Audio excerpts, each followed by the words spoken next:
हम क्या चाहते हैं, सफल हम किस बात में हैं, ये आत्मनिरीक्षण करना चाहिए। अगर आदमी शिक्षित हो गया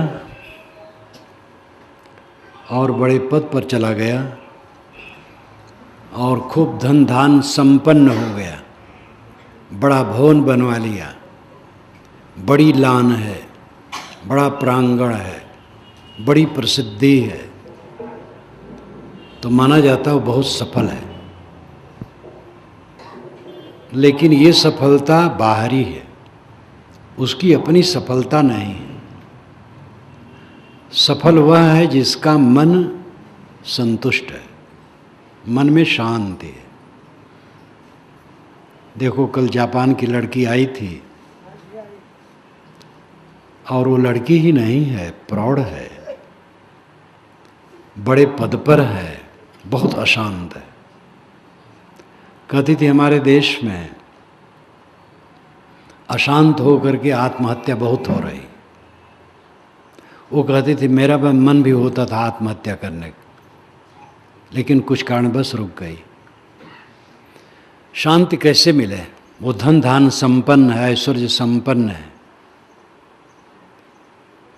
मैंने कहा कि दुनिया की चमक दमक झूठी है और इसी में मन रमने से अशांति होती है, क्योंकि दुनिया के भोग जैसा चाहो मिलते नहीं हैं, और जितना मिल जाते हैं वह अंत में अपने अनुकूल नहीं रहते हैं, बदल जाते हैं और छूट जाते हैं। इसलिए सदैव अशांति बनी रहती है। दुनिया की चमक दमक से मन जब लौटेगा, अंतर्मुख होगा, तब शांति मिलेगी। तो उसने कहा इसका उपाय क्या है? मैंने कहा दुनिया के रूप को देखो, सब परिवर्तनशील है, कुछ स्थिर नहीं। कारण कार्य का प्रवाह है, कारण है कार्य है, मूल जड़ तत्व कारण है, और दुनिया की जितनी निर्मित वस्तुएं हैं वो एक कार्य हैं, और जो निर्मित होता है वो बदलता और मिटता है। कोई निर्मित वस्तु स्थिर नहीं रहती है। जिसमें आज चिपकाहट होती है, कुछ दिनों के बाद उससे वितृष्णा होती है, लगता है कुछ नहीं इसमें। इसमें बैठे हुए बूढ़े लोगों को मैं कहता हूँ, जो बूढ़े हैं वे भी एक दिन दूल्हा बने थे। जितने बूढ़े हैं सब दूल्हा बने थे। लेकिन आज उससे कोई युवक पूछे कि बाबा जब आप दूल्हा बने थे आज कैसे लगता है, तो चिढ़ जाएगा कहेगा मेरा मजाक उड़ाते हो। अब उसका दूल्हा बनना याद कराना, जब दूल्हा बना था कितना जोश था, आज दूल्हापन नहीं है। सारा संयोग क्षणिक है, सब कुछ बदलता है। इसका विचार करो, चिंतन करो। उसको आंसू आ गए, बहुत भावुक हो गई। उसको लगा कि मुझे सूत्र मिला, लेकिन भाषा की कठिनता, वह पीड़ित है। धन धान से संपन्न होने से मन बढ़िया नहीं हो जाता है। किसी के धन धान्य है और मन भी बढ़िया है, मन भी अच्छा है, तो धन धान्य से नहीं है, साधना से, विवेक से। कोई अपने एसी कार में चल रहा है, प्राइवेट कार में, चिंतित भी हो सकता है, प्रसन्न भी हो सकता है। चिंतित है तो मन के विकार से, प्रसन्न है तो मन की निर्मलता से, कार से नहीं। एक व्यक्ति बस में बैठा जा रहा है, बस में खूब भरे हैं लोग, गर्मी है, लेकिन जिसका मन निर्मल है उस भीड़ में बैठ करके भी वो स्वर्ग में है। और एसी कार में है, प्राइवेट कार में, और मन निर्मल नहीं है तो नरक में है। कार दूषित नहीं है, कार का दोष नहीं है, दोष हमारा है। हमने अपने मन को समझा नहीं, अपने मन को ठीक करने की चेष्टा नहीं की। जीवन भर दुनिया की चमक दमक में प्रलुब्ध रहे, जो मिथ्या है, स्थिर नहीं है, क्षण क्षण भागता है। हम भावुक हो जाते हैं, जो सामने दिखाई देता लगता ऐसे रोज रहेगा। इसी में भावुक होकर के कैसे कैसे पाप लोग करते हैं। राजकाज में कितना बड़ा पाप होता है, ऐश्वर्य के लिए, पद के लिए, गद्दी के लिए खून खराबा, सामूहिक हत्या, और न मालूम कितने छल कपट तो होते ही हैं। तो ये सब भोग के कारण है, भोग की इच्छा, और भोग सब रोग हैं। भोग में भी संतुलन रखे बिना कोई सुखी नहीं रह सकता है। भोजन करना है, भोजन कोई आवश्यकता से अधिक करेगा तो दुख पाएगा। संतुलित भोजन होना चाहिए। इसलिए संसारी स्थिति में वहाँ भी भोग पर संयम की जरूरत है। मेरी पुस्तक ब्रह्मचर्य जीवन जब मैंने लिखी तो गार्हस्थ ब्रह्मचर्य एक अध्याय रखा, नारियों का एक अध्याय रखा, युवकों का एक अध्याय रखा। गृहस्थी में भी ब्रह्मचर्य की जरूरत होती है। लोग गृहस्थ क्यों होते हैं? क्योंकि वे समझते हैं हम अपने को संभाल नहीं पाएंगे। जवानी आने पर नर और नारी दोनों को अंग मिलन की चेष्टा होती है। इस चेष्टा पर संयम करके अपनी आत्मा की तरफ आ जाना, ये बड़ी बात है। ये कोई कोई कर पाते हैं, बाकी जानते ही नहीं हैं। जानते भी तो कर नहीं पाते हैं। इसलिए विवाह जरूरी है। विवाह नहीं करेंगे तो समाज प्रदूषित होगा, वे प्रदूषित होंगे, समाज प्रदूषित होगा। इसलिए विवाह जरूरी है। विवाह विशिष्टम वहनम। विवाह का अर्थ है विशिष्ट ढंग से वहन करना। लड़की का लड़का, लड़का का लड़की ठीक ढंग से निभाए, दोनों प्रेम समता से रहें। आंगिक चेष्टा थी, आंगिक मिलन की चेष्टा थी, आकर्षण था, युवक को युवती के लिए, युवती को युवक के लिए। विवाह हुआ, अच्छा हुआ। अब देख लिए, एक बार, दो बार, 10 बार, अनेक बार देख लिए, तो अब तो वैराग होना चाहिए। जिसमें हमारा आकर्षण था वो मिथ्या ठहरा।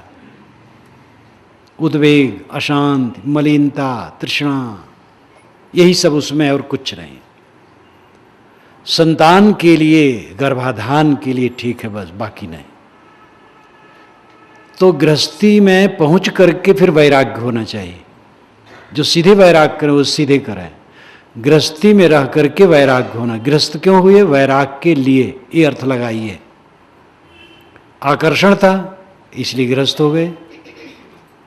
अब उसको देख लिए तो समझना चाहिए, और समझ करके वैराग्य बढ़ना चाहिए, संयम करना चाहिए। जितना संयम करोगे शरीर ठीक रहेगा, मन ठीक रहेगा, अध्यात्म में मन लगेगा। इसलिए गृहस्थ नर नारी को भी अपने ढंग से ब्रह्मचर्य का पालन करना चाहिए। जितना बन सके अपने को संभालना चाहिए। हमारे अंदर की जो लालसा है बाहर भोगों के लिए, वही हमारे मन को मैला करती है। और वो जितना बढ़ता है विकार, उतना हिंसा, हत्या, लूटपाट, ये सब होता है। बहुत नहीं बढ़ता है तो छल कपट, छल कपट से चोरी बेईमानी, सभ्यता की चोरी की जाती है। और जब बहुत बढ़ जाता है तो मारपीट, लूट फूंक भी होता है। भोगों का जहाँ त्याग है वहाँ अहिंसा है, हिंसा नहीं है, पीड़ा नहीं है। जितना भोगों का त्याग होगा उतनी अहिंसा होगी। इसके लिए उदाहरण महाकाव्य, 2 महाकाव्य हैं आर्यावर्त के। आर्यावर्त नेपाल और भारत दोनों आर्यावर्त है। बल्कि नेपाल तो पूरा आर्यावर्त है, भारत पूरा आर्यावर्त नहीं है पंडितों के ख्याल से। विंध्य पर्वत तक ही है, और विंध्य पर्वत के उधर बहुत लंबा चौड़ा भारत है। आर्यावर्त एक देशांतर्गते पुण्य क्षेत्रे। पंडित लोग इस संकल्प में नेपाल के और भारत के दोनों एक ढंग से पढ़ते हैं। आर्यावर्त के दो महाकाव्य हैं, महाभारत और रामायण। रामायण में राम भोग की इच्छुक नहीं है, उनको राज्य बताया गया और सुबह बताया गया वनवास। वाल्मीकि रामायण में लिखा है राम को शोक नहीं हुआ, ये राम का रामत्व है। उनको भोग की लालसा नहीं थी, भोग की लालसा होती कोई उनको हटा न सकता। राजा दशरथ अंदर से चाहते थे, प्रजा चाहती थी, भरत आ जाते कुछ दिन में, भरत तो ही चाहते, कोई हटा न सकता। लेकिन वह तुरंत फुरत चल दिए, उसी दिन चल दिए। वो सोचे अगर एक दिन रह जाऊं तो कोई विघ्न बाधा हो, रुक जाना पड़े तो ठीक नहीं है, माता कैकेयी को कष्ट होगा। और वह उसी दिन चल पड़े। ये भोग की भावना न होने से उन्होंने भाईचारे का बर्ताव किया, भाई के साथ उत्तम बर्ताव, भाई के लिए राज छोड़ दिया, माता पिता की आज्ञा मानी, मर्यादा का पालन किया। भरत को राज्य मिल गया था, लेकिन उनको भोग की भावना नहीं थी, राज की इच्छा नहीं थी। इसलिए चित्रकूट में जाकर के उन्होंने मनाया कि आप लौट चले। जब वे नहीं लौटे तो उन्होंने राज्य का काम तो किया, लेकिन राजभोग नहीं किया, तपस्वी की तरह जीवन बिताया। ये रामायण का उच्च आदर्श है त्याग का। महाभारत का उसका उल्टा है। कौरव पांडव राज्य के लिए, गद्दी के लिए कट करके मर गए। जहां भोग की भावना वहां हिंसा है, हत्या है। हिंसा केवल मार देना ही नहीं है। अगर हम दूध में पानी मिलाते हैं तो हिंसा करते हैं, दूध बेचते हो पानी मिलाते हैं, मिलावटबाजी करते, घूस लेते हैं, बेईमानी करते तो हिंसा करते हैं, किसी की कीमत कम आंकते हैं तो ये भी हिंसा है। संप्रदायों में बहुत है।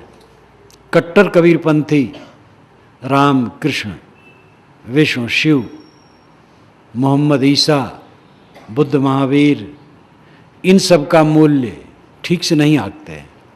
कट्टर राम उपासक कृष्ण का मूल्य ठीक से नहीं आंकते हैं, और कृष्ण उपासक राम को 2 नंबर में रखना चाहते हैं, शैव इन सबको हटा देते हैं। ये भी हिंसा है, ये भी भोग की भावना है। हमारा गुरु, हमारा महापुरुष सबसे ऊंचे रहे, इसलिए पूरी दुनिया हमारे झंडे के नीचे आए, ये भोग की भावना है।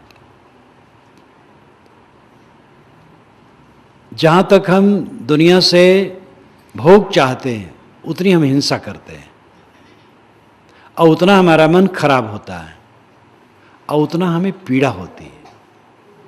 जितना हम भोगों को त्यागते हैं मन निर्मल होता है, और उतना हमें सुख होता है, सच्चा सुख, स्वाद का सुख, स्पर्श का सुख, गंध का सुख, रस का सुख, रूप का सुख। ये दुख पैदा करते हैं। लेकिन मन की शांति का सुख अनपायनी, अनंत है, नित्य है।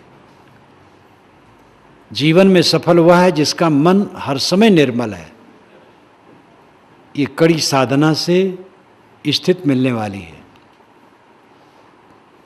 कड़ी साधना कौन नहीं करता है? एक प्राइमरी का अध्यापक होने के लिए 25 वर्ष की उम्र तक पढ़ना पड़ता है। कहीं भी देख लो, हर जगह साधना करना है, कड़ी साधना करना है। अंतर्मुख होने के लिए जो साधना बड़ी सुखद है। हम धान बोते हैं, महीनों के बाद होता है। कोई भी फसल महीनों के बाद होती है। वर्षों पढ़ने लिखने के बाद तब कोई पोस्टिंग होती है, लेकिन साधना में काम शुरू करो तुरंत फल मिलने लगता है। ज्ञान की बात सोचो, सुनो, उसी में फल मिलता है। आप लोग बैठे हैं, सुन रहे हैं, आध्यात्मिक ज्ञान की बातें सुन रहे हैं, सुनने से आपको सुख मिलेगा। मन एकाग्र होकर के सुन रहे हैं तो सुनने से सुख मिलेगा, और सुन करके जितना विचारेंगे सुख मिलेगा, उसके अनुसार आचरण करेंगे और सुख मिलेगा। आध्यात्मिक साधना में तो साधना करते करते ही फल मिलने लगता है। और जगह विफलता हो सकती, इसमें विफलता नहीं होती। कोई पढ़ लिख करके भी नौकरी नहीं पाता है, कोई व्यापार में प्रयास करते करते सफल नहीं होता है, खेती फसल बीज डाले जाते हैं और सूखा पड़ गया, बहुत पानी बरस दिया, फसल नष्ट हो गई, कीड़े खा गए। विवाह लोग करते हैं, किसी किसी को बच्चे नहीं होते हैं, बच्चे होते हैं खराब स्वभाव के होते और दुख देते हैं। तो दुनिया की बातों में तो पक्का नहीं है सफलता, लेकिन आध्यात्मिक क्षेत्र में सफलता पक्की है, क्योंकि मोक्ष मिलता है त्याग से, भोग मिलता है ग्रहण से, और ग्रहण में सब परतंत्र हैं और त्याग में सब स्वतंत्र हैं। सामने का मकान मुझे मिल जाए, इसमें हम परतंत्र हैं, मकान वाला क्यों देगा? लेकिन मकान वाला कहे महाराज आप यहीं रहिए, सदा के लिए मैं आपको देता हूँ, और मैं कहता हूँ नहीं मैं तो जा रहा हूँ, तो मुझे वो क्या करेगा? पकड़ नहीं सकता है। पाने में हम परतंत्र हैं, छोड़ने में परतंत्र नहीं है। छोड़ने से मोक्ष मिलता है, पाने से भोग मिलता है। और संसार की वस्तुओं को पाना टेढ़ी खीर है। जवानी आई और चली गई, इसी शरीर में गल गई, सारा संयोग वियोग होता रहता है।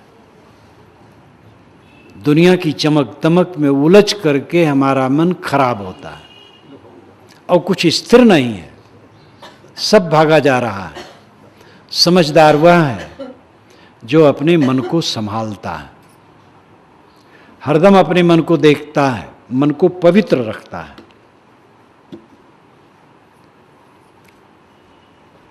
प्रत्यक्ष, परोक्ष और अपरोक्ष, ये तीन विषय हैं, ध्यान दीजिए। प्रत्यक्ष, परोक्ष और अपरोक्ष। आँख आदि की इंद्रियों से जो जानने में आता है ये प्रत्यक्ष है, ये सारा संसार प्रत्यक्ष है।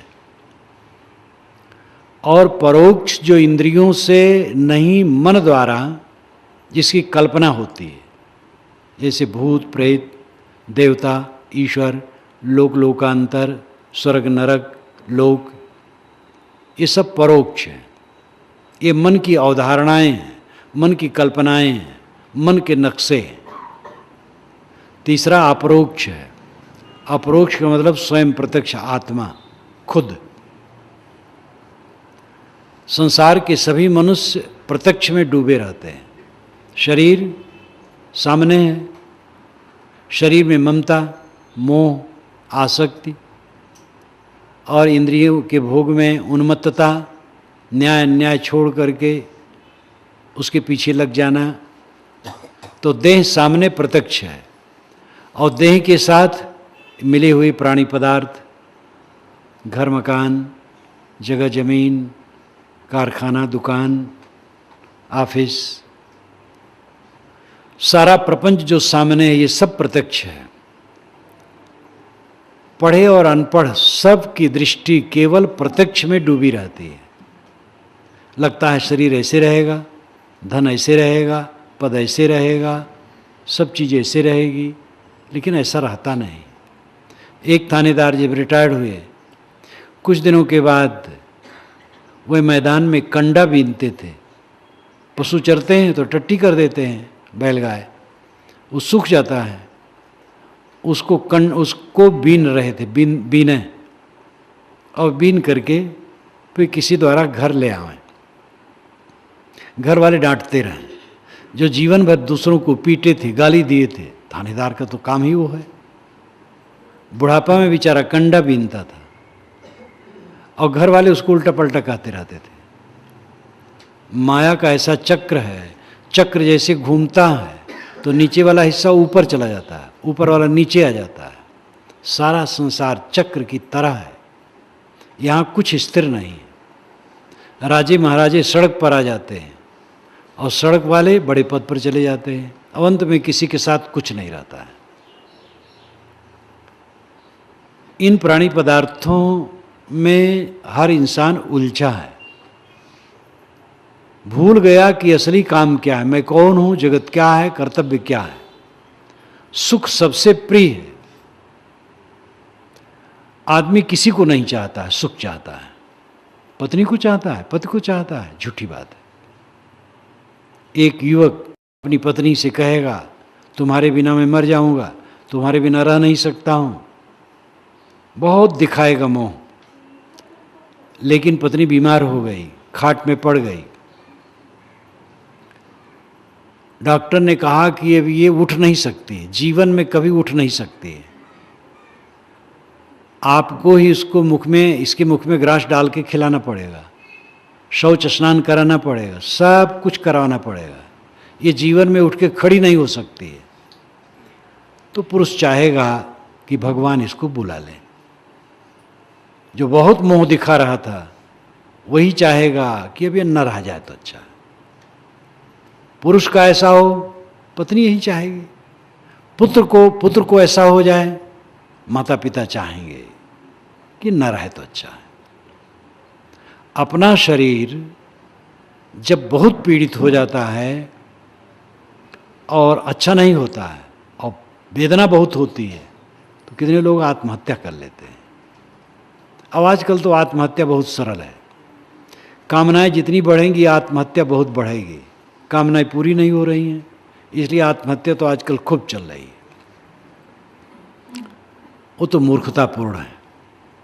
लेकिन शरीर की पीड़ा से कोई आत्महत्या करे तो एक असाधारण लगता है, सह नहीं पाया। दुनिया के जितने राष्ट्र हैं इस पर विचार करते हैं, ये कानून बनाया जाए कि शरीर से कोई अत्यंत पीड़ित हो, चाहे तो मौत स्वीकार ले कानूनन। लेकिन लोग नहीं बनाते हैं कि इसका दुरुपयोग खूब होगा। धनी लोग हैं, लड़के बच्चे पिता पितामह को डॉक्टर से मिल करके मरवा देंगे, मालिक बन जाएंगे। और केवल गृहस्थी नहीं, मानथी के लिए काम हो सकेगा, गुरुवाई के लिए हो सकेगा, क्योंकि जहाँ विवेक नहीं तहाँ साधु वेश कुछ काम नहीं करता है। आप लोग समय समय से अखबार में पढ़ते ही होंगे, जो बड़े बड़े प्रसिद्ध कहलाने वाले गुरु हैं, 2 नंबर वाले, चमत्कार फैलाने वाले, अवतार बनने वाले, आजकल वो यही सब करते रहते हैं। तो जीव को क्या प्रिय है? कोई वस्तु प्रिय नहीं, आत्मा के लिए सब प्रिय है। पैसा कोई लेकर के जा रहा है, काफ़ी रुपया है, रास्ते में बदमाश मिल गए और कहे कि सब रुपये रख दो नहीं तो बंदूक से उड़ा देंगे। समझदार आदमी होगा, रख देगा। पैसे हमारे लिए प्रिय हैं और हमारा ही जीवन जब खतरे में है तो पैसा क्या करेंगे? आत्मा के लिए सब प्रिय है। याज्ञवल्क्य ने मैत्री से समझाते हुए बृहदारण्यक उपनिषद में कहा है कि पत्नी के लिए पति को पत्नी प्रिय नहीं होती, आत्मा के लिए प्रिय हो, अपने लिए प्रिय होती है। पति को पति के लिए प्रिय नहीं होती है पत्नी को, किंतु आत्मा के लिए होती है। धन के लिए धन प्रिय नहीं होता, आत्मा के लिए धन प्रिय होता है। ब्रह्म के लिए ब्रह्म प्रिय नहीं होता है, ब्रह्म आत्मा के लिए प्रिय होता है। अगर आपको पता लगे कि भगवान बहुत दुख देता है तो भगवान का नाम नहीं लेंगे। जब पानी नहीं बरसता है तो बहुत लोग भगवान को गाली देने लगते हैं, क्योंकि पानी में बरसा नहीं रहा है। यद्यपि पानी बरसने का कारण प्रकृति है, पानी कोई भगवान नहीं बरसाता है। अगर कोई चेतन भगवान बरसाए तो कायदे से बरसाएगा, सूखा क्यों करेगा? जड़ प्रकृति से पानी बरसता है। एक नवयुवक था, 100 फीट ऊंचे टीले पर चढ़ गया। टीला बड़ा ऊंचा था और सीधा था, चढ़ गया। आपके यहाँ तो टीला पर्वत, बड़े बड़े पर्वत हैं, तो चढ़ तो गया लेकिन उतरने में उसको संकट लगा। जब आदमी संकटग्रस्त होता है तो देवी देवता मनाता है। जब देवी देवता का प्रार्थना करता है तो ये नहीं कोई देवी देवता उत्तर देता और जानता है, अपने मन में एक साहस आता है। उसने कहा, हे टीला का देवता, मैं उतर जाऊं सकुशल तो 100 साधु ब्राह्मणों को भोजन कराऊंगा। उसको साहस आया, उतरने लगा, 50 फीट उतर गया। तब उसने सोचा कि ये 100 साधु ब्राह्मण का खिलाना बड़ा महंगा होगा। कहा, देवता, मैंने भय में इतना कह दिया, 100 साधु ब्राह्मण नहीं, 50 साधु ब्राह्मण खिला देंगे। जब और उतर आया तो कहा, देवता 50 भी बहुत होता है, 5 ब्राह्मण और 5 साधु खिला दूंगा। जब और नीचे आ गया तो कहा, देवता एक बार और क्षमा कर दो, 1 ब्राह्मण खिलाऊंगा और 1 साधु खिलाऊंगा। जब जमीन पर आ गया तब कहा, हे देवता, इतने ऊंचे न कभी चढ़ूंगा न किसी को खिलाऊंगा, क्योंकि काम पूरा हो गया। देवता के लिए वो थोड़े चाहता था, अपने लिए चाहता था। आत्मा के लिए सब चाहा जाता है, लेकिन आत्मा को लोग पहचानते नहीं और आत्मा को दुख में डाले रहते हैं। चिंता, उद्वेग, ये दुख है।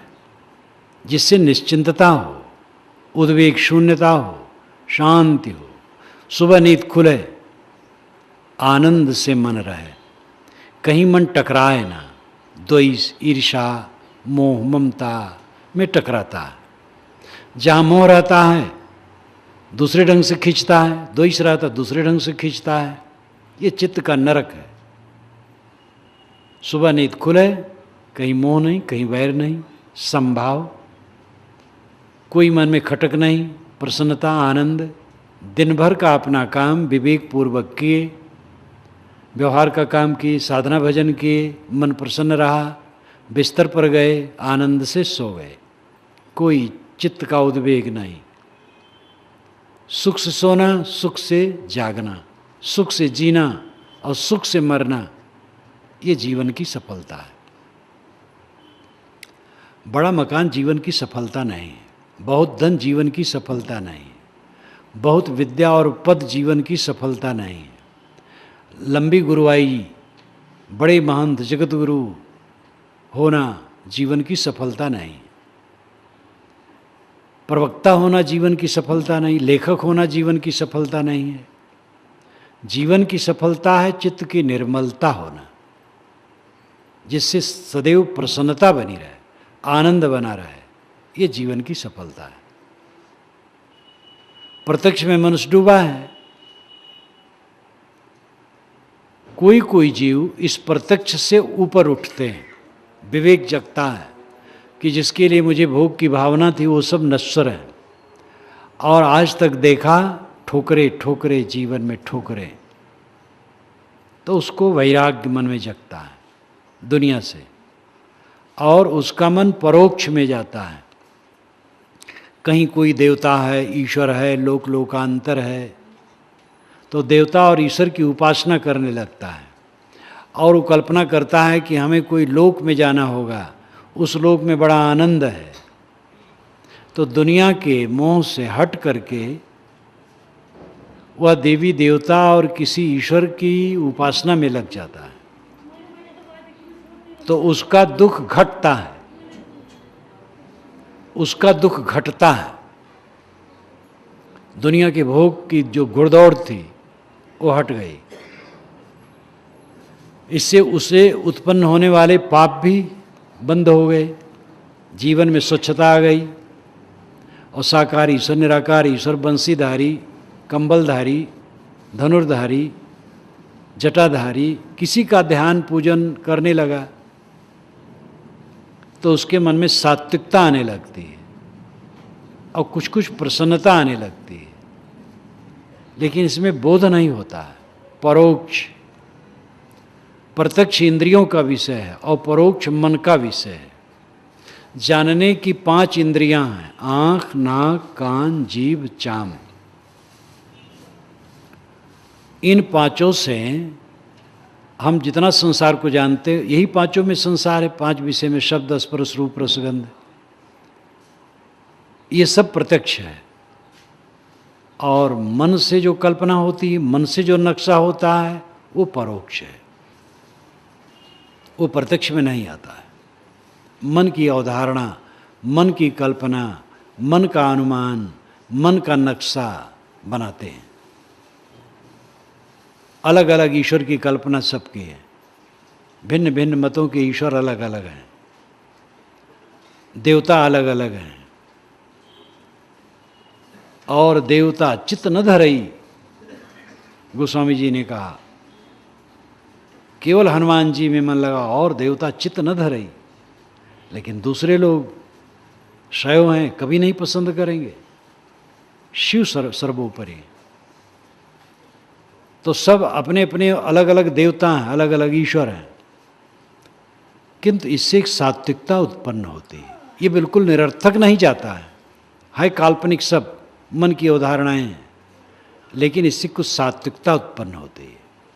जब अपरोक्ष बोध होता है आत्मा का, तब पूरा काम होता है। ईश्वर सर्वत्र व्याप्त है और कण कण में है। अगर इसको हम वैज्ञानिक दृष्टि से देखें तो इसका अर्थ ये होगा कि नियम सर्वत्र व्याप्त है और कण कण में है, वो नियम ही ईश्वर है। प्रकृति के नियमों से 6 ऋतुओं का परिवर्तन होता है, दिन रात बनते हैं, और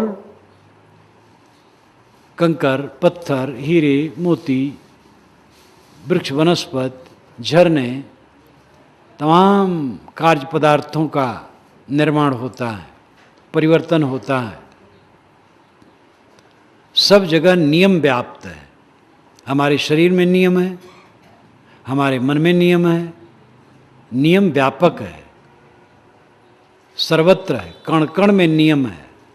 वो नियम ही असली ईश्वर है। इसको वेद में ऋत कहा गया है। ऋतस्य तंतुम विततम, ऋत के तंतु सर्वत्र परिपूर्ण है, नियम के धागे सर्वत्र पिरोए हैं। ऋत ही आगे चल करके स्थूल ईश्वर का रूप ले लिया और सब भटकाव शुरू हो गया। ईश्वर को खुश करने के चक्कर में उसको लड्डू खिला करके, उसकी प्रार्थना करके सब काम पूरा करने के चक्कर में लोग पड़ गए। नियम ठीक है, नियम से चलोगे सुखी रहोगे, नियम का उल्लंघन करोगे दुखी रहोगे। अगर 2 रोटी आपका पेट पचाता है तो 3 खाओगे तो तकलीफ होगी, 4 खाओगे तो बहुत तकलीफ हो जाएगी। जो आपकी आंत का नियम है उसको पहचानो और वैसे करो तो अमृत है। 2 व्यक्ति मिले तो क्या बात, कैसे बात करना चाहिए? प्रसन्न होके बात करना चाहिए। और जहाँ दोनों के विचार मिलें वहाँ से बात शुरू करना चाहिए। मिले रूखे फीके होके बोले और जहाँ विरोधी बात है वहाँ कह दिए तो ये नियम नहीं हुआ, इसमें खिन्नता होगी, उसको भी अपने को भी। बात के नियम होते हैं, हर काम के नियम हैं। कुछ नियम मनुष्यों के बनाए हैं, बाकी नियम स्वयंभू हैं, सदा से हैं। मनुष्यों के नियम परिवर्तित होते हैं। जैसे आपके घर में नियम हो गया कि 6 बजे भोजन कर लेना है शाम को, तो उसका पालन सबको करना चाहिए। जब देखा गया 6 बजे ठीक नहीं, 7 बजे ठीक है, तो बदल दिया गया। तो मनुष्यों के नियम बदलते हैं, लेकिन जब तक जो नियम रहे पालन करना चाहिए समूह को। बदलने की आवश्यकता हो तो सब मिल बैठ करके बदलना चाहिए। किंतु जो स्वयंभू नियम है वो अनादि से अनंत काल की तरफ निरंतर प्रवाहित हैं, वो सब समय रहेंगे। वही असली ईश्वर है, उसको पहचानो तो भ्रांति नहीं होगी। पानी कौन बरसाता है? कोई ईश्वर नहीं बरसाता है, जड़ प्रकृति के नियमों से बरसता है। कोई दयालु ईश्वर बरसाए तो खेत में बरसाएगा, सड़क में नहीं बरसाएगा, क्योंकि सड़क में कीचड़ हो जाता है। खेत में पानी की आवश्यकता है। धान के खेत में ज़्यादा वर्षा आएगा, गेहूं के खेत में कम वर्षा है, क्योंकि गेहूं को पानी कम चाहिए। भूचाल नहीं लाएगा, उत्पात नहीं लाएगा। भूचाल आती है प्रकृति के नियमों से, पानी बरसता है प्रकृति के नियमों से। वो प्रकृति का नियम ही ईश्वर है। अगर कोई पाप करता है तो दुख पाता है, पुण्य करता है सुख पाता है, ये नियम है। लेकिन लोग पाप करके ईश्वर को खुश करके पाप से छूटना चाहते हैं, पाप के परिणाम से। जो नियम रूपी ईश्वर है तो छोड़ता नहीं है, इसीलिए नियम को मानना छोड़ दिया गया, अपने तरफ से ईश्वर बना लिया गया। जो लड्डू खाने वाला है, खुश होने वाला है, अगर प्रार्थना करो तो खुश हो जाता है, और लड्डू दो तो और खुश हो जाता है। चोरी हमने की, लाखों की संपत्ति लाई, और उसके बाद 1000-2000 की चीज़, थोड़ा कपड़ा, थोड़ी मिठाई, थोड़ा नगद, फूलमाला लेके मंदिर में गए, भगवान की पूजा कर ली और रोने लगे, हे भगवान क्षमा करो। भगवान लड्डू पाया, कपड़ा पाया, खुश हो गया, क्षमा कर दिया। कैसी भूल भुलैया है। जो भगवान हमें चोरी करने से रोक नहीं पाया, वो भगवान हमारे चोरी कर्म के फल को काट कैसे पाएगा, ये विचार करने की जरूरत है। लेकिन भगवान के विषय में विचार करना नास्तिकता है। जो गुरु बाबा लोग कह दिए बस ऐसे चलो आंख बंद करके, तो भटकाव के सिवा कुछ नहीं है। ईश्वर हमें रोक देता चोरी मत करो, नहीं रोक पाया तो हमारे चौरत्व पाप को कैसे काट पाएगा। क्षमा मांगने की तरीका भी नहीं है।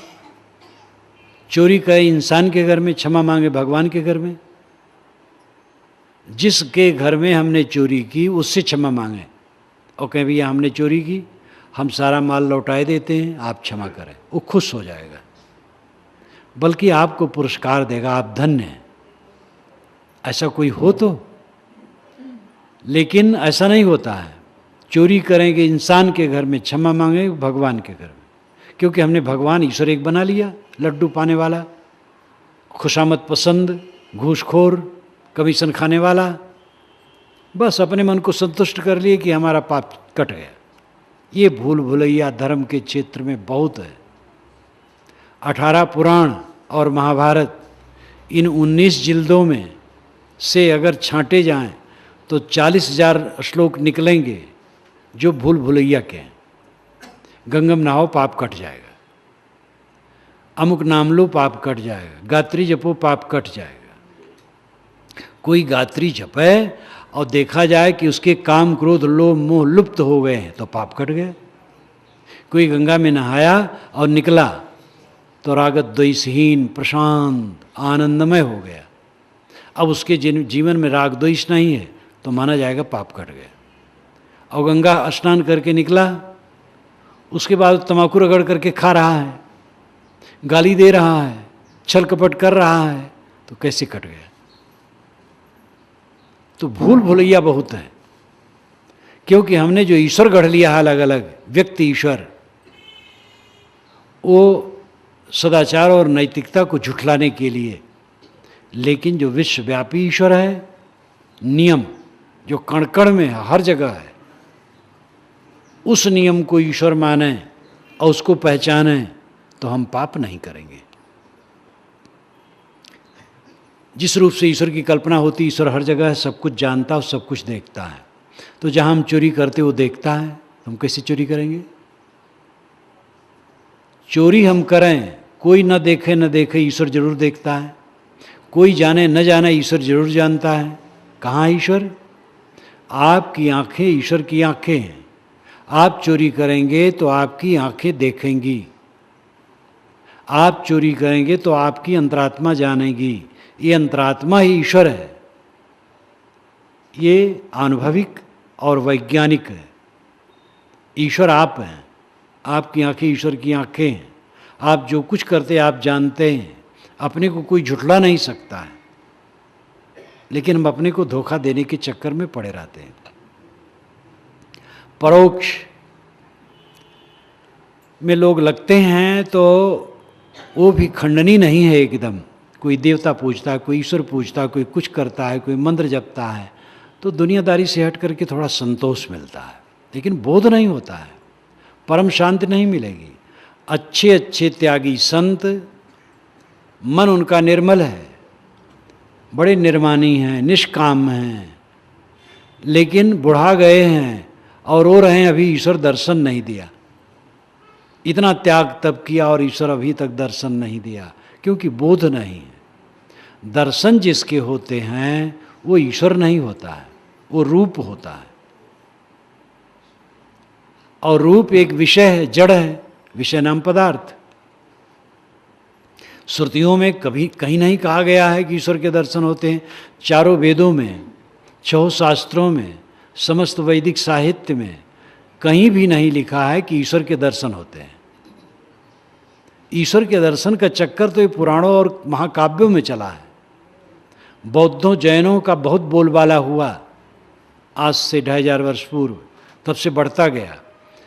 तो वैदिक पंडितों ने ये पुराण महाकाव्य इत्यादि रचे और इसमें स्थूल बातें बहुत लगाईं और खूब महिमा बढ़ाई, तो जनता उधर झुकी। तो झुकी तो जरूर, लेकिन अंधविश्वास बढ़ गया।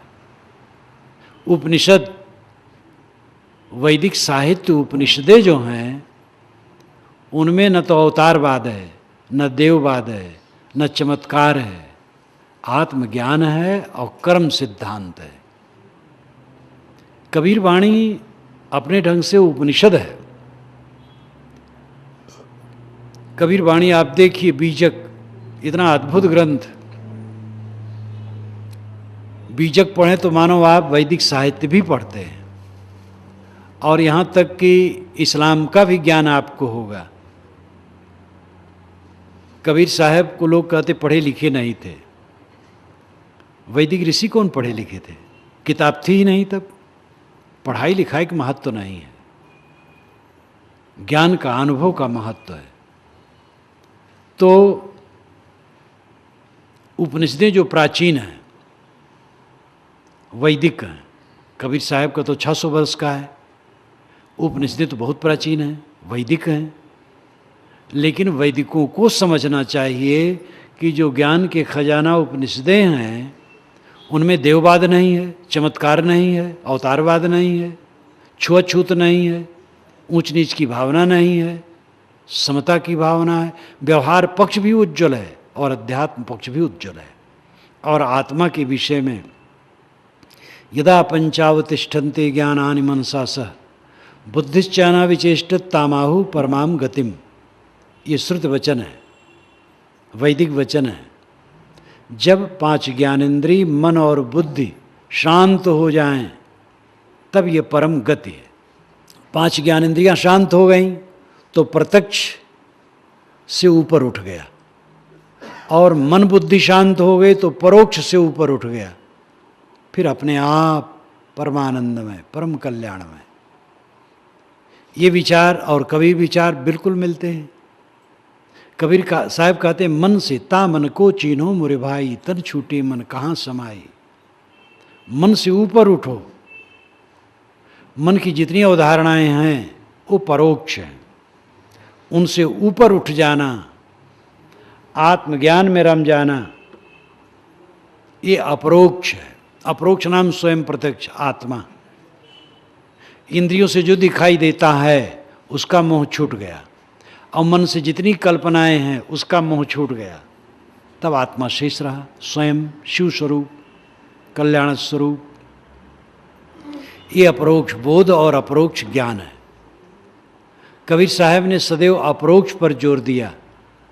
उपनिषदों में परोक्ष ब्रह्म अपरोक्ष ब्रह्म दोनों का वर्णन है, लेकिन वेदांती पुरुष भी जो विशेष चिंतक हैं वे परोक्ष ब्रह्म को श्रेय नहीं देते हैं। परोक्ष ब्रह्म दुनिया बनाया उसने, उसको श्रेय नहीं देते, अपरोक्ष ब्रह्म को श्रेय देते हैं। आत्मानं चेद विजानीयात् अयमस्मित् पुरुषः किमिच्छन्य कस्य कामाय शरीर मन संजरेत।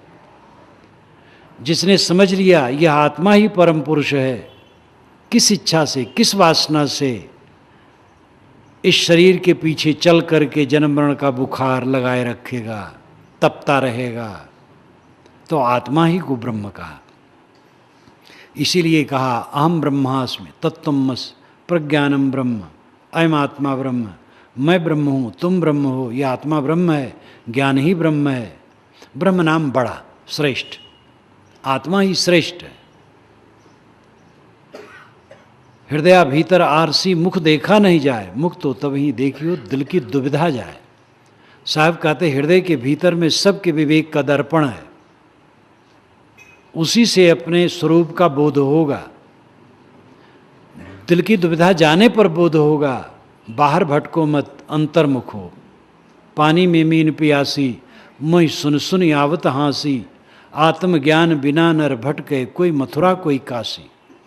जैसे मृगा नाभि कस्तूरी, बन बन फिरत उदासी, जल बिच कमल कमल बिच कलियाँ, तेहि पर भवर निवासी, सो मन बस त्रैलोक्य भयो सब जति सती सन्यासी, जाको ध्यान धरे विधि हरिहर मुनिजन सास 88, सो तेरे घट माहि विराजे परम पुरुष अविनाशी।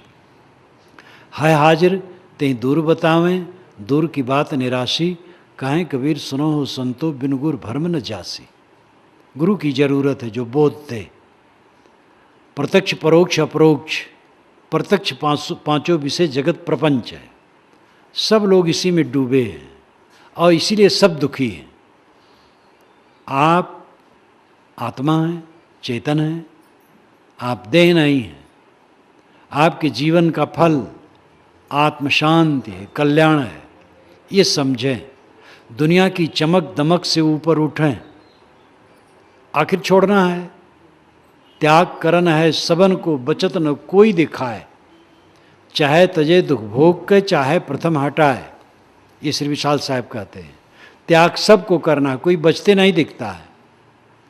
चाहे दुख भोग के हटे और चाहे पहले हटा दे, चाहे जूता लात खा करके हटे और चाहे पहले हट जाए।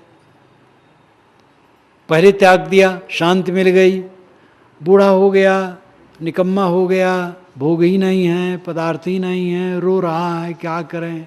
खाने का मन तो होता है लेकिन पछता नहीं है, हलवा कैसे खाएं।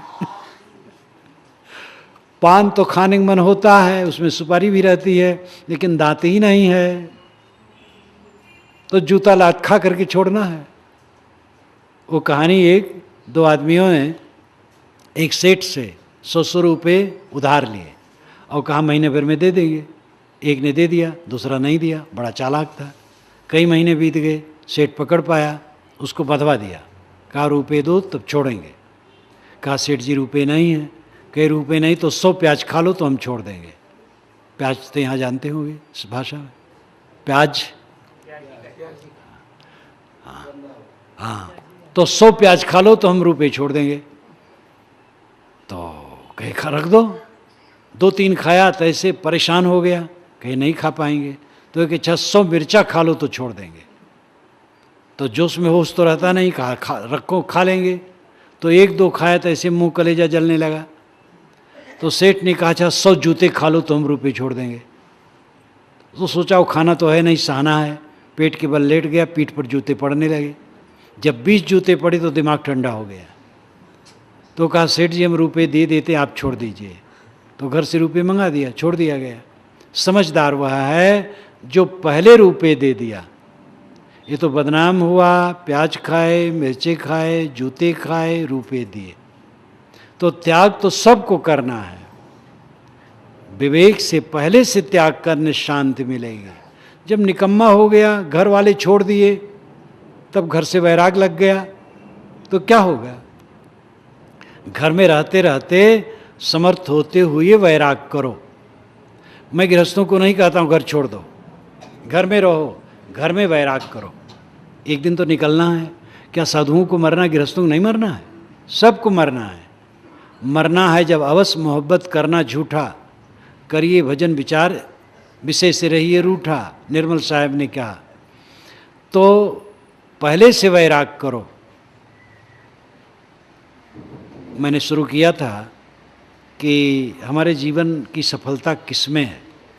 घर, मकान, जमीन, पद, प्रतिष्ठा, विद्या, अधिकार, गुरुआई, महंती, बड़ा घर, बड़ा मठ, इस समय हमारी सफलता नहीं है। बड़ा लेखक हो जाना भी सफलता नहीं है, बड़ा प्रवक्ता हो जाना भी सफलता नहीं है। असली सफलता है निर्मल मन का होना, प्रसन्न मन का होना। निर्मल मन ही प्रसन्न होता है। सोते जागते चलते फिरते हर समय आनंद कंद रहना, इस देह में रहते रहते मुक्त जीवन बिताना, ये सफलता है। आप कहेंगे ये साधुओं के लिए, गृहस्थों के लिए नहीं है। गृहस्थ साधु के लिए नहीं कहा जाता, मनुष्य के लिए कहा जाता है। न स्त्री के लिए कहा जाता, न पुरुष के लिए, न गृहस्थ न विरक्त के लिए, मनुष्य के लिए। स्त्री पुरुष सब मनुष्य हैं, गृहस्थ विरक्त सब मनुष्य हैं। सुख सबको प्रिय है। भोजन करने के समय कोई गृहस्थ नहीं कहता है कि महात्मा लोग, आप लोग तो भाई दाल भात खाओ, हम तो बालू खाएंगे। गृहस्थ भी कहते हैं हम दाल भात खाएंगे। तो कल्याण तो सबको प्रिय है। गृहस्थी विरक्ति दो श्रेणी है और प्रयोजन सबको वही है। परम शांत, परमानंद, परम प्रसन्नता जीवन का परम फल है।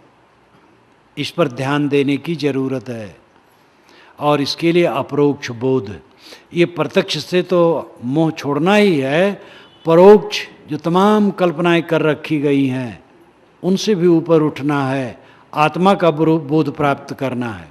अपने को पहचानो।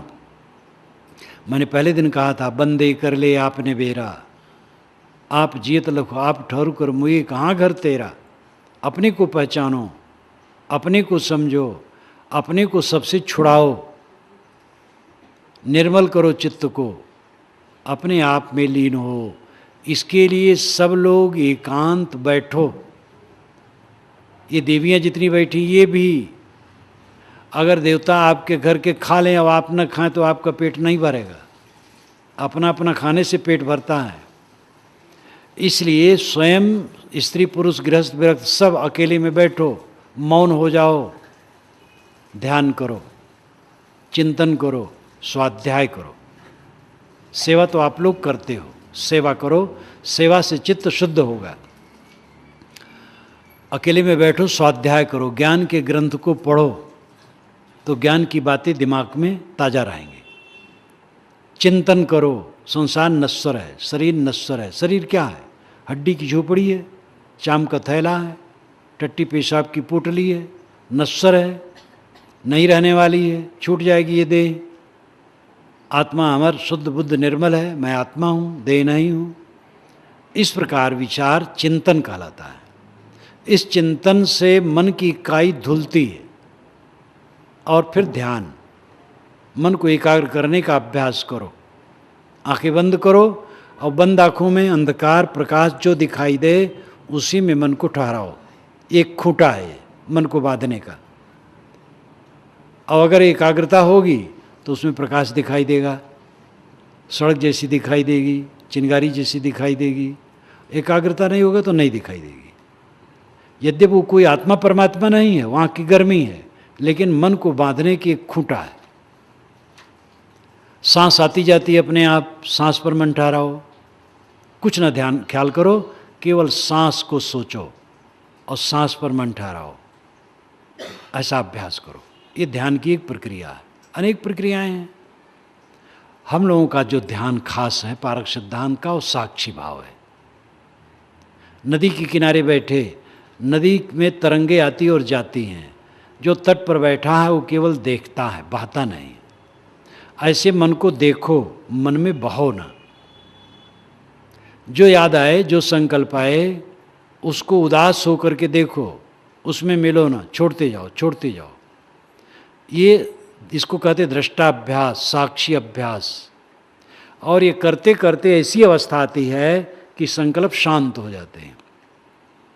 वैराग और अभ्यास दोनों बढ़ते हैं तभी होता है। और वैराग शब्द आए तो आप मत समझिए कपड़ा बदलना और आश्रम बदलना। जिनकी हिम्मत है वह आश्रम बदल दे, कपड़ा बदल दे, ठीक है, घर छोड़ दे, साधु के पास चले जाए, मठ में रहें। और गृहस्थी कपड़ा तो बदल ही जाता वहाँ जाने पर। तो जिनकी ऐसी हिम्मत है करें, लेकिन जानबूझ के करें। ऐसा नहीं कि जाएं और फिर घबराएं तो फिर घर लौटें। घर में हुआ खटपट, चल बाबा के मठ पर, और मठ पर बताया काम तो बंदे रमता राम। तो ऐसा न करें। घर में रहें, कहीं रहें, वैराग सबको जरूरी है। वैराग मोह न करना। जिस संसार को छोड़ना है, मोह छोड़ करके उद्धार होगा। वैराग जितना बढ़ेगा, स्वाध्याय चिंतन ध्यान जितना बढ़ेगा, वैराग बढ़ेगा। वैराग बढ़ेगा तो निर्विकल्प समाधि लगेगी। जब आसक्ति चारों तरफ टूटेगी तो मन एकाग्र होगा। बाहर की आसक्ति भीतर प्रवेश करने में बैरियर है, और वो वैराग्य से कटेगी। वैराग मन की विवेक शक्ति से उत्पन्न होता है, कपड़ा बदलने से नहीं, आश्रम बदलने से नहीं। उसके लिए पुरुष अधिकारी हैं और स्त्री नहीं, इसी बात नहीं, सब अधिकारी हैं, मानव मात्र अधिकारी हैं। अनासक्त होकर के अभ्यास करो, वो दशा आएगी। इस प्रकार अकेले में सब लोग रोज बैठना शुरू करो। नहीं 2 बार 3 बार तो 1 बार तो बैठो। नहीं 2 घंटा 3 घंटा आधा घंटा बैठो। बहुत व्यस्त लोग हैं, 15 मिनट बैठे, कुछ शुरू तो करें। देखेंगे आदत बनेगी और उधर उन्नति होगी। और अगर ऐसे बतकही में रह जाएंगे, केवल अभ्यास नहीं करेंगे, तो चित्त की निर्मलता नहीं होगी। इन बातों पर ध्यान देना चाहिए और अपने जीवन की सच्ची सफलता को हमें समझना चाहिए। सच्ची सफलता है मन की निर्मलता और आत्म संतोष की प्राप्ति। इसी के साथ मैं अपनी वाणी को विराम देता हूँ।